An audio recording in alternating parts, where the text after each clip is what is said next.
రేపటి నుంచి వాళ్ళని టార్గెట్ చేస్తే తప్ప వాళ్ళతో కలిసిపోతాం అంటే మా సింబాయి చెప్తున్నా క్లియర్ గా భుజం మీద చేసుకొని పోతే నువ్వు బదనాం అవుతావు. వేసుకున్నారు అందుకనే చెప్తున్నా చాలా వరకు అప్పుడు ఇది కాదు. జనం చాలా సూక్ష్మంగా అబ్జర్వ్ చేస్తున్నారు, ఎవరెవరు ఏమేమి చేస్తున్నారు అనేది అబ్జర్వ్ చేస్తున్నారు. సో చరిత్ర ఇప్పుడు రేపు పొద్దుగాల కొట్లాటను గుర్తు పెట్టుకుంటది.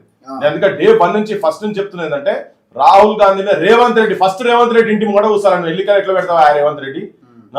నువ్వు పార్లమెంట్ లో లొల్లి చేయండి, నీ పార్టీ లొల్లి చేయండి, అదొక పెద్ద రైతుల లెక్క అజిటేషన్ చేయాలి కదా.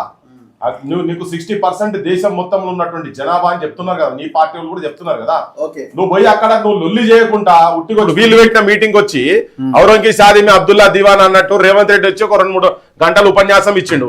మరి వీళ్ళు పెట్టిన ఢిల్లీ దీక్షకు జంతర్ మంతర్ దీక్ష దగ్గరికి తనకు సరే టైం లేదు, ప్రియాంక గాంధీ రాలేదు, సోనియా గాంధీ రాలేదు, ఖార్గే రాలేదు, వచ్చిందా?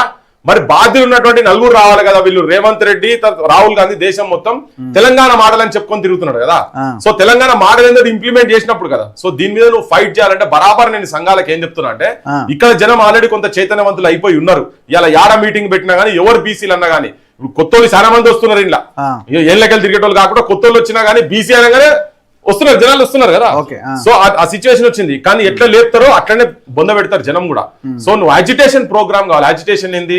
ఈ రాజకీయ పార్టీల మీద రేపు పొద్దుగా నేను చెప్తున్నా కదా, దానిలో నేను కూడా ఉంటా. ఒకవేళ నువ్వు ముఖ్యమంత్రి దగ్గర పోయి కూర్చున్నావంటే అక్కడ కూర్చోవాల్సిందే, లొల్లి పెట్టాల్సిందే.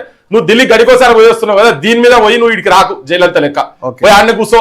మీరు రాహుల్ గాంధీ ఇంటి కూడా కూర్చుంటావా, మొట్టమొదలు సోనియా గాంధీ ఇంటి కూడా కూర్చుంటావా, కూర్చో. ఆడ పోయి నువ్వు మోడీ దగ్గర కూర్చుంటావా, పార్లమెంట్ లో కొట్లాడతావా. మొత్తం దేశంలో ఉన్నటువంటి అందరూ దాంతో ఒత్తిడి ఏమైతే అంటే బీజేపీలో ఉన్నటువంటి బీసీల మీద కూడా బాగా ఒత్తిడి స్టార్ట్ అవుతుంది వాళ్ళ పార్టీలో.